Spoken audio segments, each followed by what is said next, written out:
I just rode into town on an ass. Your mother's ass? Ah. What's going on, ghouls and ghoulettes and all fans of Ghost? I just wanted to take 2 seconds and wear my Melior helmet because I can. I have not finished modifying this yet. I had some trouble with the Warbler mod on the other one to make a pre-cal one. I'm still working through it. I'm not going to put a video of failure up. I'll put it up of success when I get to it. But for now, I still have my Melior helmet. I may mess with that in the future. But today we're not talking about helmets. Today we're talking about our Papa figure from Super 7. And I'm super pumped about it. So, like I said in my Dragon Radar video, which you may have seen, which I also recorded today, although this is up a different day. I'm wearing the same shirt, so obviously I did these back to back, but I didn't post it the same day. But I'm a big Papa Nihil fan. I'm a huge fan of Papa Emeritus Zero. I loved the character. I loved how funny he was. And as much as I enjoy dressing up like Papa 2, and I have nothing against Papa 1 or Papa 3, or even Cardinal Copia, now Papa Emeritus the 4th, if I was going to cosplay as anything other than a nameless ghoul, it would be Papa Emeritus 0. Papa 9. I also have the Papa Hot Topic exclusive version of the Pop figure. I hate Funko Pops. They're not my favorite. I don't hate them. I guess I should say I hate the subculture that they have created, but I don't have anything against Funko, the company. Actually, Funko has done a lot of service, a lot of fan service by creating collectibles of characters we normally couldn't get a collectible of. So in that sense, I should say thank you to Funko. However, you have spawned a race of male and female Beanie Baby nut jobs who have to collect these things like they need a hit. And it's really irritating. So thanks for that. Plus, every toy company now won't stock anything but your damn figures, so I can't get things like this in most stores because they're filled with these. So in that sense, I'm angry at Funko. But it's not their fault that they're successful. I guess I can't really be mad at a company for being successful, but I can be mad at you if you're one of those Funko nut jobs who make it difficult for me to find cool figures like Masters of the Universe Classic line or Super 7 figures like this. So again, I have this because it's Papa Nihil. I don't have any of the other Papas because I don't want them. I want Papa Nihil.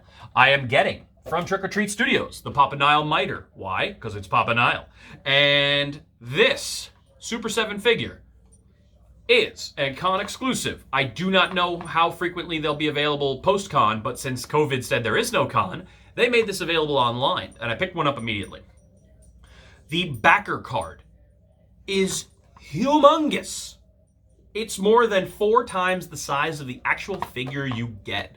Now, as someone who's collected action figures since, well, I was too young to buy them and my parents bought them for me, I have really been particular about what kind of figures I have. So this type of figure, and we're going to flip this around and show this in a minute, this type of figure is a little bit more like, I associate with maybe like the 1977 Kenner line of Star Wars figures. They're small. Their articulation is very minimal. They're called a throwback figure, but in my opinion, they're just called bad figures because they were poorly made. And there's this new resurgence where people want figures that look like a nostalgic, crappy figure from their past. Willow's figures look like this in a lot of ways. And just like some of these figures they're not my favorite because they don't do anything. They have basic shoulder joint, basic hip joint, and that is all she wrote. Maybe the head swivels a little bit. But these figures aren't designed to be opened up and played with or posed for photo shoots or things like that and put on an Instagram page like most of the Star Wars and NECA figure people do, which I love. If you do that, you're cool and I love you and I'll follow you. Comment below if you do that and I will follow your page. I watch people who do wrestling figures, NECA figures, Star Wars figures. I love anybody who does that. If you do that, let me know below and I will follow you on Instagram because that's my favorite thing to see. But these are designed to be collectible. They're designed to never come out of the card. They're just meant to literally sit on your wall. You're essentially buying a decoration. That's the point. And normally I wouldn't have bought the figure. Even though it's Papa Nihil, I probably would have waited to see if I could find it until I saw that backer card. The backer card is so gorgeous that I said, you know what? That actually is a decoration. I do want to buy that, and I don't want to open it, and I'm not going to. So now I bought it for that reason. So having said that, why don't we take a look at the figure, and we can kind of break down what we're looking at with Papa Nihil. All right, so this is our Papa Nile. And is this upside down? Better. Okay. Let's just double check, make sure we're right side up here. Okay. So as you can see, this is a 6-inch cutting mat, and the figure is about 4.5 inches tall with the miter. It's not a big figure at all. But the card, it's more than 6 inches across. More than that, it's about probably a third larger than that long. It's friggin' huge. So this is a huge backer card. One thing I like is that the backer card did not punch out the store hanger. I forgot what they call that. I'm not a huge figure guy anymore, so that's a thing. The gold leafing or impression on the design is beautiful, and this, of course, was featured on the Prequel album. It's actually, I believe this is supposed to be the layout of the church that Ghost operates in, because it's built like a floor plan. Meliora had something very similar to that, and but you can see like down here, there's like there's an entrance. In the back here, there's like a dais, so it looks like architectural blueprints that's in the shape of the crucifix. So the crucifix from Prequel, which is of course predominantly what Papa Nile is known for. So that is, the front of the card is just gorgeous. So over here we have choking hazard. Over here we have adult collectible, not a toy. I'm not sure why they say that, because it is a toy, but they say it's not a toy. It's very confusing. I guess it's because it would break if you touch it, so maybe that's why. Has, of course, the Ghost logo, which is, I just love that logo. And it says Papa Emeritus Nile. So Papa Emeritus Nile, it doesn't say Papa Zero, it doesn't say just Papa Nile. They use what I guess they officially call his full name. So that's pretty cool. On the back, we have, again, the beautiful crucifix layout, which is just absolutely fantastic. And if you have anything from Prequel, then you've seen this ad nauseum. Super 7 times Ghost, so it shows the combination of Super 7 and Ghost. Super 7 is known for making some really high-end figures too, not just guys like this. So if we go over here and get rid of our Dragon Radar, guys like Skeletor were Super 7 as well. So Super 7 has a really interesting line. I mean, they range all over. So a bunch of different stuff. It's got their manufactured by, it's got their Instagram stuff. You can follow them. Just kind of an interesting backer. So let's actually look at Nile here. So first of all, I do not know if Papa Nile has gold slippers or not. I actually have to go back and check on that, so I can't comment on that. The red underrobe, which was then a white robe, which over that had a... I forgot the name of it. Oh, God, that's going to bother me that I don't remember what it was called. But there's a draping over that.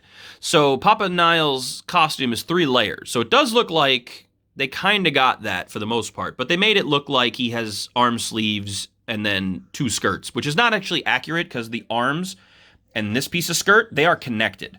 So that's hard to do in a figure this, simple. So they can't do that. But they do have the custom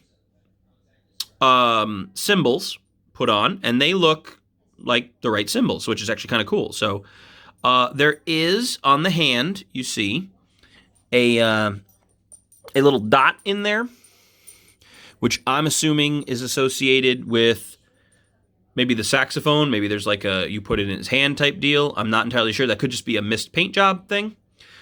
There's nothing actually on the glove. It just has 3 little strips. Again, I don't know if they had it. The demon on the chest, below the cross of Lucifer. The cross of Lucifer is a little big, but the demon on the chest is very simple, so just a red and a blue, no additional detail, but the rough shape, the octagram, is there.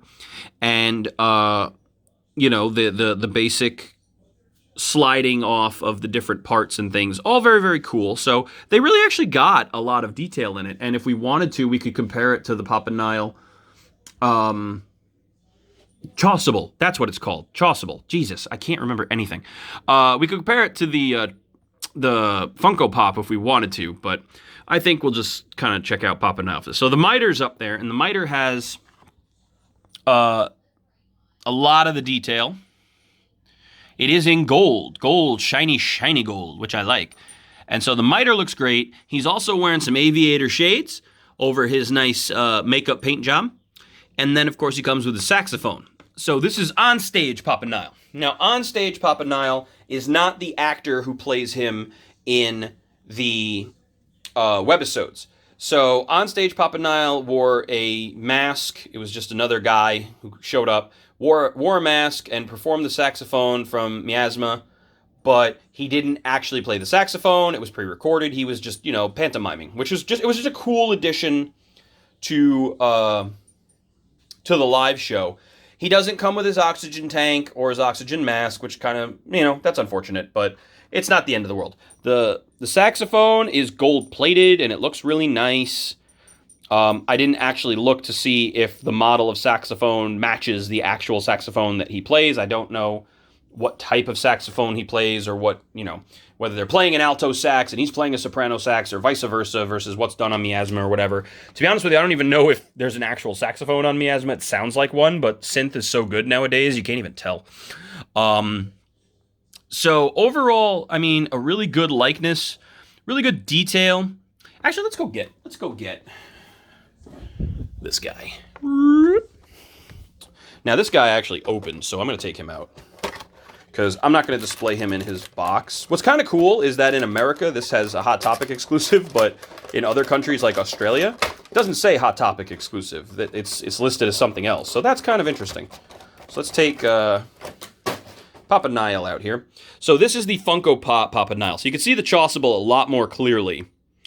So again, the two pieces that V out are correct, but then these pieces, which are stuck to the hands, because his hands are crisscrossed, you can see it's much more of a draping. And when you look at the back, you can really see it. So that's much more of a draping. He has the scraggly white hair out the back, which you can see on this figure. He does have a little bit of that long hair out the back, and then the white pieces are coming off, so his tabards are on the back here, and you can see those as well. Papa Nile does have the embroidery and stuff that, should be there. So you can see some of the characters and things like that are on there. But they should be gold, much like they are on this. So between the two figures, you kind of have a really nice bit of accuracy, but no one figure totally nailed it. So one thing that I do like about the Funko Pop is the shape of the costume is very in line with that. But if you go into the chest, and that's kind of what I want to show you, there's a lot more detail on that print on the chest. And you can see the Cross of Lucifer is still up there. And then the octagram and everything. So it kind of has much more interesting look. And then, of course, Papa Nile is not wearing gloves on the Funko Pop.